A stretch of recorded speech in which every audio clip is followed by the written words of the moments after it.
Justice n'est pas faite pour nous seuls. Ces gens-là sont contre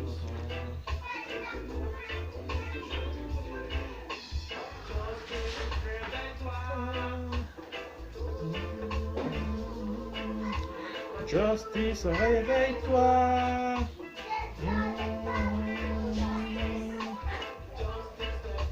Pour nous seuls.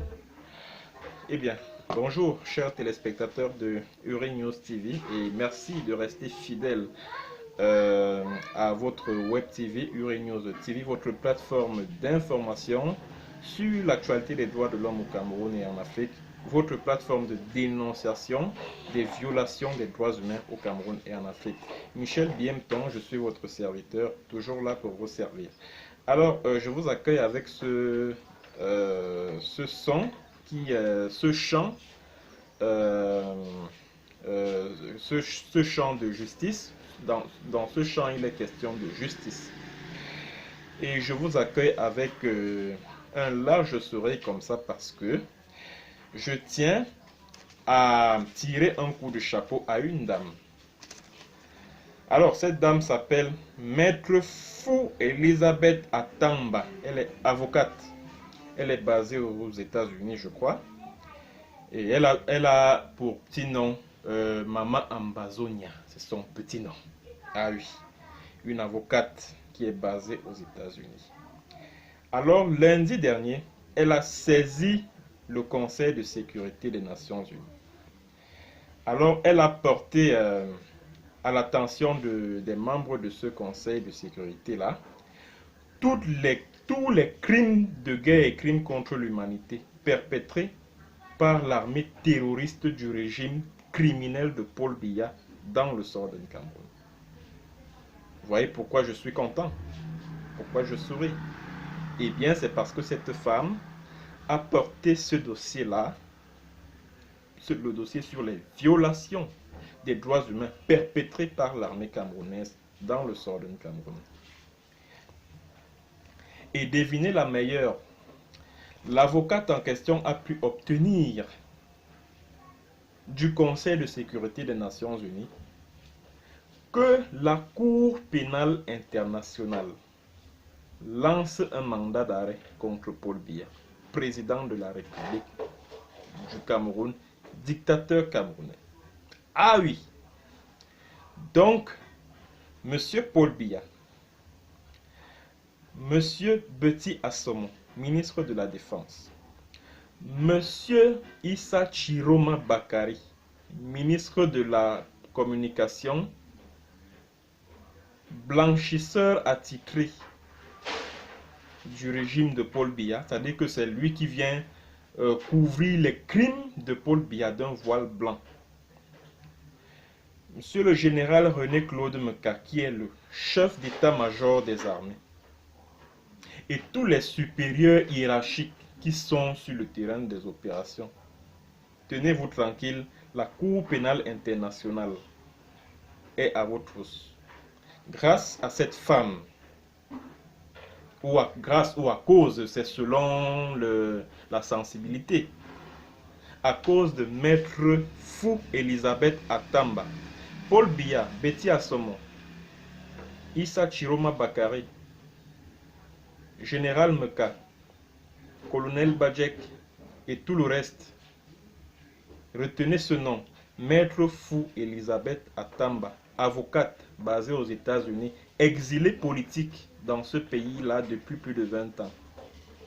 Vous a donc trahi au Conseil de sécurité des Nations Unies. Donc bientôt, préparez-vous à répondre de vos crimes dans le Southern Cameroun devant la Cour pénale internationale. Parce que devinez la meilleure, cette dame a réussi à obtenir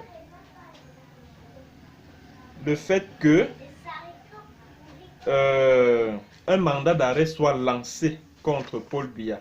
Et des pays comme le Ghana, l'Afrique du Sud, le Kenya et 17 autres pays se sont montrés d'accord pour cela. C'est-à-dire que 17 autres pays se sont montrés d'accord sur le fait que Paul Biya ne mette pas les pieds chez eux, dans leur pays. Ghana, Afrique du Sud, Kenya et 17 autres. Que Paul Biya ne mette pas ses pieds là-bas. S'il met ses pieds là-bas, on l'arrête et on le traduit devant la Cour pénale internationale. Alors, je sais que sous ma vidéo, là, beaucoup de gens viendront dire, oui, ben écoutez, monsieur Biem, le Cameroun n'a pas ratifié le statut de Rome. Hein. Bon, vous savez, Paul Biya ne peut pas être traduit devant la Cour pénale internationale parce que le Cameroun n'a pas ratifié le statut de Rome. Mais mes chers amis, détrompez-vous, hein? Détrompez-vous. Vous savez, chers téléspectateurs, chaque fois que je viens m'adresser à vous ici, je prends la peine d'effectuer mes recherches. Ah oui, je prends la peine d'effectuer mes recherches. Que les turiféraires du régime de Paul Biya savent que Paul Biya est bel et bien passible de poursuites judiciaires devant la Cour pénale internationale, que le Cameroun ait ratifié le statut de Rome ou pas. Pourquoi je le dis? Quand vous lisez le statut de Rome, bon, c'est vrai que le Cameroun a signé ce statut-là le 17, je crois, le 17 juillet 1998. Mais il n'est pas encore membre de la Cour pénale internationale parce qu'il n'a pas encore ratifié le statut de Rome. Donc ça veut dire que le Parlement n'a pas encore ratifié ce statut et les instruments de ratification n'ont pas été déposés à la Cour, je crois au Conseil de sécurité, aux Nations Unies. Bon, si je ne me trompe pas, aux Nations Unies. Donc le Cameroun n'a pas encore fait cela, c'est vrai. Mais les autorités camerounaises sont passées de poursuites judiciaires devant la Cour pénale internationale. Alors, suivant l'article 13, alinéa C, et l'article 15 du statut de Rome. C'est-à-dire, retenez bien ces articles. Article 13, alinéa, non, c'est l'alinéa, écoutez-moi, non, c'est plutôt l'alinéa B, excusez-moi. Article 16, alinéa B du statut de Rome et l'article 15 du statut de Rome. Ce sont ces dispositions-là qui permettent à ce qu'un pays qui l'ait ratifié le statut de Rome ou pas soit passible de poursuites judiciaires devant la Cour pénale internationale. Donc les autorités de ce pays-là, qu'il ait ratifié le statut de Rome ou pas, sont passibles de poursuites judiciaires devant la Cour pénale internationale. Alors, que dit l'article 15? L'article 15, alinéa 1 du statut de Rome dit ceci. Le procureur, dont le procureur de la CPI, peut ouvrir une enquête de sa propre initiative au vu des renseignements concernant les crimes relevant de sa compétence. Donc ça veut dire que les victimes, à travers peut-être leur conseil, peuvent saisir directement le procureur de la République. Et puis le procureur ouvre une enquête. Et l'article, l'alinéa 2 dit que le procureur vérifie le sérieux des renseignements auprès des États, d'organes de l'ONU et de bien d'autres des organes, des ONG, etc., etc., etc. Et en plus de ça, il y a aussi l'article 13, alinéa B. Que dit l'article 13, alinéa B, paragraphe B? La Cour peut exercer sa compétence si une situation est déférée au procureur par le Conseil de sécurité en agissant en vertu du chapitre 7 de la Charte des Nations Unies. C'est dans cette voie que l'avocate anglophone, la dame là, a donc exploité. Elle a saisi le Conseil de sécurité des Nations Unies. Et ce qui va se passer dans les jours qui viennent, c'est que la Cour va, sur la base des éléments dont elle dispose, saisir le procureur de la République, le procureur de la Cour pénale internationale, qui va lancer un mandat d'arrêt contre Paul Biya, Betty Assomo, Issa Chiroma Bakary, bref, tous les dignitaires du régime de Paul Biya qui sont responsables de près ou de loin des massacres, du génocide en cours dans le Southern Cameroun. Donc c'est cet article-ci, article 13. Et vous savez ce qui va se passer?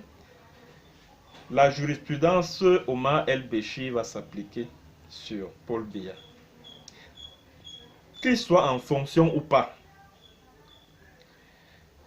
la jurisprudence Omar El-Béchir va s'appliquer sur lui. Au Soudan, la résolution 1593, adoptée le 31 mars 2005 par le Conseil de sécurité des Nations Unies, a permis que Omar El-Béchir soit poursuivi devant la Cour pénale internationale. Omar El-Béchir est toujours président de la République du Soudan. C'est vrai que l'Afrique du Sud aurait dû le livrer quand il s'est rendu là-bas, je crois en 2014 ou 2015. Maintenant, les autorités sud-africaines sont allées, l'Afrique du Sud est membre de la Cour pénale internationale. Maintenant, devant la Cour pénale internationale, l'Afrique du Sud s'est défendue en disant que non, écoutez, le Soudan n'est pas membre de la Cour pénale internationale. C'est pour ça que nous n'avons pas jugé utile de l'interpeller. Et en plus, le président de la République jouit d'une immunité. Pourtant, je viens de vous lire la disposition, l'article 13, paragraphe B. C'est-à-dire que le Conseil de sécurité peut saisir d'une résolution le parquet de la Cour pénale internationale, que ce pays ait ratifié le statut de Rome ou pas. Il y a aussi l'article 15 qui s'applique à tout pays qu'il ait ratifié le statut de Rome ou pas. Voilà donc ce que j'avais à vous dire ce jour, ce que j'avais à vous annoncer, pardon, que bientôt là, d'ici quelques semaines ou mois, ne soyez pas surpris d'apprendre que Paul Biya, Petit Assomo, Issa Chiroma Bakari, le colonel Didier Badjek, le général René-Claude Meka, bref, tous ceux qui sont responsables des massacres, les Atanganji, Paul, voilà, celui-là je l'avais oublié, Paul Atanganji, qui fait partie de ceux qui jettent de l'huile sur du feu dans le Southern Cameroun. Paul Atanganji est également concerné. Donc, chers amis, apprêtez-vous. D'ici quelques semaines ou mois, le mandat d'arrêt international va être lâché. Et c'est terminé pour vous. Vous ne voulez pas dialoguer pour apporter une solution à la crise. Vous occupez illégalement le Southern Cameroun depuis 1961. Vous ne voulez pas le reconnaître. Vous annexez ce territoire sans le moindre accord de l'Union signé avec ce territoire. Il vous demande de libérer ce territoire. Vous voulez utiliser la force. Eh bien, on verra là où cette force va vous conduire. Elle va vous conduire à la Cour pénale internationale qui bientôt sera à votre os. Voilà. Et vous serez jugé pour crimes de guerre et crimes contre l'humanité.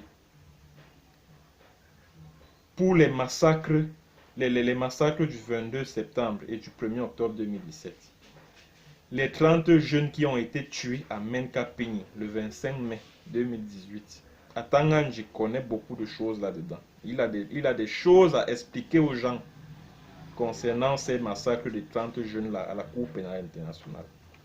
Le massacre de 15 membres de la famille Tebi dans le village Tiben à Batibo, c'était le 15 juillet dernier.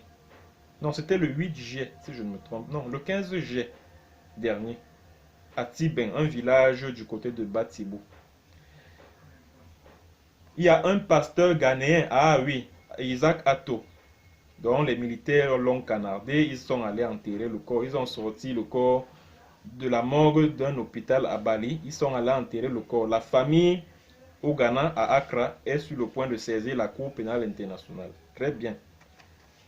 Bref, tous les crimes que le régime de Paul Biya a commis au Southern Cameroun ne resteront pas impunis. Et ça me réjouit que la Cour pénale internationale, que le Conseil de sécurité des Nations Unies ait validé le dossier de cette femme-là, de cette avocate anglophone-là. Vraiment, je m'en réjouis. Donc, à vous, ces turiféraires du régime de Paul Biya, ces soutiens, ces souris qui sont du régime de Paul Biya, qui sont tapés sur les réseaux sociaux, continuez à encourager les massacres dans le Southern Cameroun. Continuez. Par vos agissements, vous ne savez pas que par vos agissements, vous êtes en train de conduire Paul Biya et certains dignitaires de son régime dans le trou. Continuez à encourager les massacres dans le Southern Cameroun. Et vous-même aussi, vous serez traduit devant la Cour pénale internationale pour apologie du crime contre l'humanité. Continuez. Bon, c'est le message que j'avais à votre endroit ce jour. Merci à vous, chers téléspectateurs, de m'avoir écouté. On se retrouve dans les jours qui viennent pour une autre vidéo. Allez, bonjour et bon début de week-end.